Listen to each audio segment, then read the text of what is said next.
இப்போ ரீசெண்டாக பார்த்தீங்கன்னா நிஃப்டி 50 இண்டெக்ஸை ட்ராக் பண்ணுற எக்ஸ்சேஞ்ச் ட்ரேடட் ஃபண்ட்ஸோட டோட்டல் அசட்ஸ் அண்டர் மேனேஜ்மெண்ட் பார்த்தீங்கன்னா 1 லட்சம் கோடியை தொட்டிருக்கு. இது பார்த்தீங்கன்னா ஆகஸ்ட் 31, 2015, அதாவது 5 வருஷத்துக்கு முன்னாடி 7000 கோடி இருந்தது.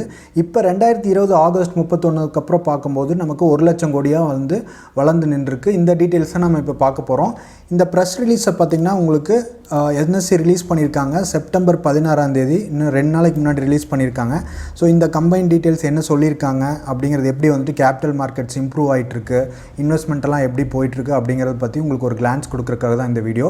ஸோ நீங்களும் இந்த மாதிரி இன்வெஸ்ட் பண்ணணும் ஷேர் மார்க்கெட்டில் அப்படின்னா இந்த வீடியோ டிஸ்கிரிப்ஷனில் லிங்க் கொடுத்துருக்கேன். இந்த லிங்க் யூஸ் பண்ணி டிமேட் அக்கௌண்ட் ஓப்பன் பண்ணிவிட்டு நம்மளோட வெப்சைட் powerpangu.com அப்படிங்கிற வெப்சைட்டில் இருக்க எல்லா ப்ரீமியம் கோர்ஸும் நீங்கள் ஃப்ரீயாக வாங்கிக்கலாம். இது இன்ட்ராடே இதெல்லாம் லைவ் டெமோவோட இருக்கும், ஆப்ஷன்ஸு, அப்புறம் எக்ஸ்சேஞ்ச் ட்ரேடட் ஃபண்ட்ஸ், இப்போ பார்த்த ETF எப்படி இன்வெஸ்ட் பண்ணுறது, எல்லா கம்ப்ளீட் டீட்டெயில்ஸ் இருக்கும். அது போக உங்களுக்கு என்ன டவுட் இருந்தாலும் நீங்கள் இதில் எனக்கு வாட்ஸ்அப் பண்ணி கிளாரிஃபை பண்ணிக்கலாம். வாட்ஸ்அப் வழியாக, கால் வழியாகவும் நீங்கள் இது பண்ணிக்கலாம். ஸோ இப்போ டேரெக்டாக நம்ம டாபிக் போகலாம். ஸோ ஃபஸ்ட்டு நம்ம இந்த டீட்டெயில்ஸ் பார்க்குறதுக்கு முன்னாடி எக்ஸ்சேஞ்ச் ட்ரேடட் ஃபண்ட்ஸ்னால் என்னென்னு பார்த்துடலாம் ஒரு கிளான்ஸு. அப்போ தான் உங்களுக்கு இது என்ன அப்படிங்கிறது புரியும். நம்ம டேரெக்டாக போய் ஒவ்வொரு ஸ்டாக்கில் இன்வெஸ்ட் பண்ணுறதுக்கு பொதுவாக நம்ம டேரெக்டாக அந்த நிஃப்டி, அதாவது ஷேர் மார்க்கெட்டை உங்களுக்கு ட்ராக் பண்ணோம். நிஃப்டி டெய்லி நியூஸில் பார்ப்போம். அதுலேயே நம்ம போய் இன்வெஸ்ட் பண்ணுறது தான் இந்த நிஃப்டியோட எக்ஸ்சேஞ்ச் ட்ரேடட் ஃபண்ட்ஸ் அப்படின்னு சொல்லுவாங்க. உங்களுக்கு நிஃப்டி அப்படின்னா என்ன தெரில அப்படின்னா மேலே வீடியோ போட்டிருக்கேன். நிஃப்டி 50னா என்ன, அதில் எவ்வளோ ஸ்டாக்ஸ் இருக்குது, எப்படி நிஃப்டி 50யை சூஸ் பண்ணுறாங்க அப்படிங்கிறது. நம்ம போய் தனியாக ஒரு ஸ்டாக்கில் இன்வெஸ்ட் பண்ணால் திடீர்னு அந்த ஸ்டாக் இறங்கிடுச்சு அப்படின்னா நமக்கு லாஸ் ஆகும். ஆனால் நிஃப்டி எக்ஸ்சேஞ்ச் ட்ரேடட் ஃபண்ட்ஸில் பண்ணும்போது அந்த ஃபண்ட்ஸை எப்படி நம்ம டிசைன் பண்ணியிருப்பாங்க அப்படின்னு பார்த்தீங்கன்னா, நிஃப்டி 50ல் 50 ஸ்டாக் எடுத்து ஒவ்வொன்றுக்கும் சில வெயிட்டேஜ் இருக்கும். அதே மாதிரி நமக்கு எக்ஸ்சேஞ்ச் ட்ரேடட் ஃபண்ட்ஸை டிசைன் பண்ணி அதில் இருக்கிற ரிட்டர்ன்ஸ் இதில் அப்படியே ரெப்ளிகேட் பண்ணுற மாதிரி இருக்கும். ஸோ இதுக்கு பார்த்திங்கன்னா லோடு, மியூச்சுவல் ஃபண்ட்ஸில் அந்த ஃபண்ட்ஸை மேனேஜ் பண்ணுறதுக்கு சில load, exit load, entry load, அதுக்கப்புறம் ஃபண்ட் மேனேஜர் எக்ஸ்பென்சஸ் எல்லாம் இருக்கும். அதெல்லாம் பார்த்திங்கன்னா இந்த எக்ஸ்சேஞ்ச் ட்ரேடட் ஃபண்ட்ஸில் இருக்காது. ஜஸ்ட்டு அதை அப்படியே ரெப்ளிகேட் பண்ணும்போது அதில் என்ன ரிட்டர்ன்ஸ் வருதோ அது அப்படியே எடுத்து நமக்கு கொடுத்துருவாங்க. இது நீங்கள் மியூச்சுவல் ஃபண்ட்ஸ் மாதிரி இன்றைக்கி வாங்கி நீங்கள் கொஞ்ச நாளுக்கு உடனே விற்க முடியாது அப்படிங்கிறதுனால இன்றைக்கே வாங்கி இன்றைக்கே விற்கலாம். நீங்கள் இன்றைக்கி வாங்கி நாளைக்கு விற்கலாம். திடீர்னு ப்ரைஸ் ஏறிடுச்சு அப்படின்னா உங்களுக்கு உடனே விற்கலாம். இதில் பார்த்திங்கன்னா உங்களுக்கு யூனிட்ஸ் மாதிரி இருக்கும். அதாவது நீங்கள் ஸ்டாக் மார்க்கெட் இந்த டிமேட் அக்கௌண்ட் ஓப்பன் பண்ணால் அதிலிருந்தே நீங்கள் பை அண்ட் செல் பண்ணிக்கலாம். எப்போ வாங்கணும் அப்படின்னு பார்த்தீங்கன்னா, நிஃப்டி ஒரு 1% 1 or 2% நல்லா இறங்கிடுச்சு திடீர்னு அப்படின்னாலும் நீங்கள் வாங்கி போகலாம். இல்லை லாங் டேர்முக்கு நான் ஃபோக்கஸ் பண்ணுறேன் அப்படின்னாலும் நீங்கள் நிஃப்டியில் இது பண்ணலாம். ஸோ நிஃப்டி சார்ட் ப்ரைஸ் அப்படின்னு நீங்கள் கூகுளில் அடிச்சிங்கன்னா உங்களுக்கு நிஃப்டி எப்படி பர்ஃபார்ம் பண்ணியிருக்கு இந்த லாஸ்ட் 6 monthஸில் அப்படிங்கிறதும் வரும். அதையும் நம்ம ஒரு கிளான்ஸ் பார்த்துடலாம், வேணுன்னா ஃபைனலாக முடியும் போது பார்த்துடலாம். ஸோ நமக்கு ஒரு எக்ஸாம்பிள் பார்த்திங்கன்னா, நிஃப்டி பீஸ் அப்படின்னு ஒரு எக்ஸ்சேஞ்ச் ட்ரேடட் ஃபண்ட்ஸ் இருக்குது. அதோட வேல்யூ பார்த்திங்கன்னா நம்ம இண்டிவிஜுவல் ஸ்டாக் மாதிரி தான். ஆனால் அது மூவ் ஆகிறது பார்த்திங்கன்னா 50 ஸ்டாக்கோட மூவ்மெண்ட் வச்சு தான் மூவ் ஆகும். ஸோ அந்த மாதிரி. அடுத்தது பார்த்திங்கன்னா, இந்த அசட்ஸ் அண்டர் மேனேஜ்மெண்ட்னால் ஒன்றும் இல்லை, ஜஸ்ட்டு அது டோட்டல் அமௌண்ட் அந்த நிஃப்டி 50 போட்டிருப்பாங்களே எல்லோரும் கம்பைன்ட் அமௌண்ட், அதை தான் AUMனு சொல்லுவாங்க. உங்களுக்கு மியூச்சுவல் ஃபண்ட்ஸில் ரெகுலராக யூஸ் பண்ணுற யூனிட் தான் அசட்ஸ் அண்டர் மேனேஜ்மெண்ட்னு நீங்கள் ஒரு கன்ஃபியூஷன் பண்ணிக்க தேவையில்லை. ஸோ இது பார்த்திங்கன்னா எல்லா ETF, அதாவது total combined exchange traded fund Nifty 50யை டார்கெட் பண்ணுற எல்லா எக்ஸ்சேஞ்ச் ட்ரேடட் ஃபண்ட்ஸோட டோட்டல் வேல்யூ இது. கிட்டத்தட்ட நமக்கு இப்போ பார்த்திங்கன்னா 82 எக்ஸ்சேஞ்ச் ட்ரேடட் ஃபண்ட்ஸ் இருக்கும். எல்லாமே நிஃப்டியை ட்ராக் பண்ணிகிட்ருக்கோம். அதை தான் நம்ம பார்க்க போகிறோம், என்னென்ன அப்படிங்கிறதும் பார்க்கலாம். ஸோ இந்த டோட்டல் வேல்யூ பார்த்திங்கன்னா 1 trillion 1 lakh crore rupees நமக்கு இந்தியன் ருபீஸில் கிராஸ் ஆகிருக்கு. அதாவது 1 trillion ஆர் 1 lakh crore ரெண்டுமே ஒன்று தான். இதே பார்த்திங்கன்னா உங்களுக்கு ஈக்விட்டி அண்ட் டெப்ட் ரெண்டையும் கம்பேர் பண்ணி இது பண்ணும்போது அதுக்கு 2 lakh crore கிராஸ் ஆகிருக்கு. இப்போ ரீசெண்டாக ஈக்விட்டி மட்டும் ETFல 1 lakh ப்ளஸ் டெப்ட் இன்ஸ்ட்ருமெண்ட்ஸும் சேர்த்தும் போது நமக்கு 2 lakh crore rupees 2 lakh crore, இது வெறும் 2 lakh இல்லை, 2 lakh crore, சாரி. ஸோ அடுத்து பார்த்திங்கன்னா இது எதனால் இந்த மாதிரி இவ்வளோ ஃபண்ட்ஸ் இன்க்ரீஸ் ஆகிருக்கு அப்படின்னு பார்த்திங்கன்னா, இதில் டிரான்ஸ்பேரன்சி இருக்கும். இது உங்களுக்கு அதாவது சீட்டிங் இந்த மாதிரியெல்லாம் ஒரே ஒரு ஸ்டாக் மட்டும் திடீர்னு ஓவர் பை பண்ணி பம்ப் அண்ட் டம்ப் ஸ்கேம் அந்த மாதிரிலாம் பண்ண முடியாது. இது ஏன்னா அது 50 ஸ்டாக்ஸோட கம்பைன் வேல்யூ இருக்கிறனால நமக்கு டிரான்ஸ்பேரன்சி இருக்கும். டைவர்சிஃபை பண்ணியிருப்பாங்க. முக்கியமாக டைவர்சிஃபிகேஷன் நம்ம, ஏன்னா திடீர்னு ஒரு ஸ்டாக் கீழே போனாலும் இன்னொரு ஸ்டாக் பாசிட்டிவ் அதை லாஸ் ஆஃப் செட் பண்ணும்.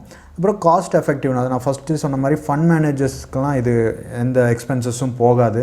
ஜஸ்ட்டு அந்த நிஃப்டியை ரெப்ளிகேட் பண்ணுறனால நமக்கு அதில் வர ரிட்டர்ன்ஸ் எடுத்து அப்படியே நமக்கு கொடுத்துருவாங்க, நம்ம அப்படியே எடுத்துக்கலாம் அந்த மாதிரி. ஸோ ஒரு ஹிஸ்ட்ரி பார்த்துடலாம். இது பார்த்திங்கன்னா ஃபஸ்ட்டு 2001 தான் ETF ஸ்டார்ட் பண்ணாங்க. அப்போ அதுக்கப்புறம் உங்களுக்கு கொஞ்ச நாளில் நமக்கு மெதுமாக வளர்ந்து 2017 7,000 கோடியாக இருந்தது. இந்த 2015லேருந்து 2020க்கு எப்படி இவ்வளோ பெரிய அதாவது டிரான்சிஷன் நடந்தது அப்படின்னு பார்த்திங்கன்னா, இந்த இபிஎஃப்னு சொல்லுவாங்க, எம்ப்ளாயி ப்ரொவிடென்ட் ஃபண்ட். நம்ம ஒர்க் பண்ணுறோம்ல, நமக்கு மாதம் பிஎஃப் பிடிப்பாங்களே ப்ரொவிடென்ட் ஃபண்ட், அந்த அமௌண்ட்டு அதை மேனேஜ் பண்ணுற இபிஎஃப் இருக்குல்ல, அந்த ஆர்கனைசேஷன் என்ன பண்ணாங்க அப்படின்னு பார்த்திங்கன்னா, ஒரு செட் ஆஃப் யூனிட்ஸை ஈக்விட்டியில் இன்வெஸ்ட் பண்ணணும் அப்படின்னு சொல்லிட்டு அதில் ETF வழியாக இன்வெஸ்ட் பண்ண ஆரம்பித்தாங்க. அதுதான் வந்துட்டு ஒரு மேஜர் பூஸ்ட் இந்த ETF வந்துட்டு வளர்றதுக்கு.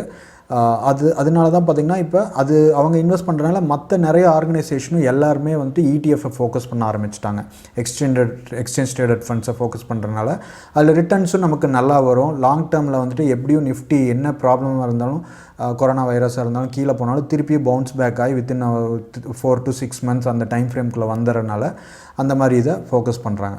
ஸோ அடுத்து பார்த்திங்கன்னா 2015 36 ETF இருந்தது. 2020 பார்த்திங்கன்னா 82 ETF உங்களுக்கு மாறி இருக்குது. இது ஒரு ஜஸ்ட் உங்களுக்கு ஒரு இன்ஃபர்மேஷன். அது போக உங்களுக்கு இந்த எக்ஸ்சேஞ்ச் ட்ரேடட் ஃபண்ட்ஸில் நிஃப்டி 50க்கு மட்டும் 77% மார்க்கெட் ஷேர் இருக்குது. அது போக இன்டர்நேஷ்னலாக, அதாவது வேரியஸ் கண்ட்ரீஸில், அதாவது நிறைய கண்ட்ரீஸ் வந்து இன்வெஸ்ட் பண்ணுவாங்க நிஃப்டி. அவங்களுக்கு பார்த்திங்கன்னா 11 எக்ஸ்சேஞ்ச் ட்ரேடட் ஃபண்ட்ஸ் வந்துட்டு நிஃப்டி 50 வழியாக அவங்களுக்காக ஒதுக்கப்பட்டிருக்கு. ஸோ இவ்வளோ இன்ஃபர்மேஷன் இருக்குது நிஃப்டி 50. இப்போ நிஃப்டி ETF எப்படி பர்ஃபார்ம் பண்ணியிருக்கு அப்படிங்கிறது பார்த்துடலாம். கூகுளில் நிஃப்டி ஷேர் ப்ரைஸ் அப்படின்னு அடிச்சுக்கோங்க. ஸோ நிஃப்டி ஷேர் ப்ரைஸ்னு அடித்தோன்னா நமக்கு ஒரு சார்ட் வரும். இதுதான் பார்த்திங்கன்னா நம்ம சொல்கிற அந்த ETF ட்ராக் பண்ணுறது. இதை வச்சு தான் நமக்கு ETF வந்துட்டு இந்த நிஃப்டி 50 இண்டெக்ஸ் தான் ட்ராக் பண்ணோம். இதோட பெர்ஃபார்மன்ஸ் எப்படி லாஸ்ட் 6 months இருக்குது அப்படிங்கிறது பாருங்கள். நமக்கு வந்துட்டு இந்த 1 yearல பார்க்கும்போது நமக்கு இந்த 12,000லேருந்து கீழே வந்தது கொரோனா டைம்னால். அதுக்கப்புறம் எப்படி ரெக்கவர் ஆகிருக்கு. ஸோ இதனால தான் பார்த்திங்கன்னா உங்களுக்கு நிஃப்டி 50 வந்துட்டு மெயினாக ஃபோக்கஸ் பண்ணுவாங்க. இந்த குயிக் ரெக்கவரி, அப்புறம் என்ன ஃபால் ஆனாலும் திருப்பி வர்றது. அது போக நம்ம வந்துட்டு ETF அப்படின்னு சொல்லியிருந்தேன்ல, இதில் நிஃப்டி பீஸ் அப்படின்னு ஒரு எக்ஸ்சேஞ்ச் ட்ரேடட் ஃபண்ட்ஸ் இருக்குது. அதோட சார்ட் பார்த்திங்க அப்படின்னா பார்த்திங்கன்னா உங்களுக்கு நிஃப்டி எப்படி பர்ஃபார்ம் பண்ணியிருக்கோ அதே மாதிரி தான் உங்களுக்கு இந்த இடத்துல இப்போ இன்னத்து சார்ட் இது இன்றைக்கி ரன் ஆகிட்டு இருக்கிறது. உங்களுக்கு பார்த்திங்கன்னா 123லேருந்து நமக்கு 122 கீழே இருக்குது. நிஃப்டியும் பார்த்திங்கன்னா அதே டைமில் நமக்கு டவுன் ஆகிருக்கும் நிஃப்டி 50. இதுதான் நிஃப்டி பீஸோட சார்ட்டு. இப்போ நிஃப்டி 50யோட இது எடுக்கிறோம் பாருங்கள். ஸோ அதோட ப்ரைஸ் பார்த்திங்கன்னா உங்களுக்கு என்ன 122ல் இருக்குது. ஸோ 122, 1.26 இந்த மாதிரி வேரியேஷன் ஆகிட்டே இருக்கும். ஸோ நிஃப்டி இங்கே மூவ் ஆகிறது இங்கே 11,576லேருந்து இங்கே 446ல் இறங்குறதுனால இந்த வேல்யூ நமக்கு இறங்கியிருக்கு. அப்புறம் திருப்பி ஏறதுனால இதுவும் ஏறுது. ஸோ இந்த மாதிரி தான் வந்துட்டு நிஃப்டியே வச்சு நம்ம ட்ராக் பண்ணி எக்ஸ்சேஞ்ச் ட்ரேடட் ஃபண்ட்ஸ் இந்த ஃபோக்கஸ் பண்ணுவாங்க நிஃப்டி 50. ஸோ இதுதான் உங்களுக்கு ETF அப்படின்னா என்ன அப்படிங்கிறது ஒரு ஐடியா கிடச்சிருக்குன்னு நினைக்கிறேன். ஸோ ஏதாவது டவுட் இருந்தால் இந்த நம்பருக்கு வாட்ஸ்அப் பண்ணுங்கள். டிமேட் அக்கௌண்ட் ஓப்பன் பண்ணோம், எக்ஸ்சேஞ்ச் ட்ரேடட் ஃபண்ட்ஸ் இந்த மாதிரி வேரியஸ் இதில் யூனிட்ஸில் இன்வெஸ்ட் பண்ணணும் அப்படின்னாலும் நீங்கள் அந்த வீடியோ டிஸ்கிரிப்ஷன் லிங்க் இருக்குது, அந்த லிங்க் யூஸ் பண்ணி டிமேட் அக்கௌண்ட் வந்துட்டு நமக்கு இந்த நம்பருக்கு வாட்ஸ்அப் பண்ணுங்கள். 8072210003 அப்படிங்கிற நம்பருக்கு. சப்போஸ் உங்களுக்கு ஆல்ரெடி அக்கௌண்ட் இருந்தது அப்படின்னா உங்கள் ஃப்ரெண்ட்ஸ், ஃபேமிலி மெம்பர்ஸ் யாராவது பேரில் அக்கௌண்ட் ஓப்பன் பண்ணிவிட்டு நம்ம லிங்க் யூஸ் பண்ணி அக்கௌண்ட் ஓப்பன் பண்ணிட்டு நீங்கள் ஃப்ரீயாக எல்லா ட்ரைனிங் கோர்ஸும், நம்ம வெப்சைட்டில் இருக்க எல்லா ட்ரைனிங் கோர்ஸும் நீங்கள் ஃப்ரீயாகவே வாங்கிக்கலாம். ஸோ தேங்க்யூ, பாய்.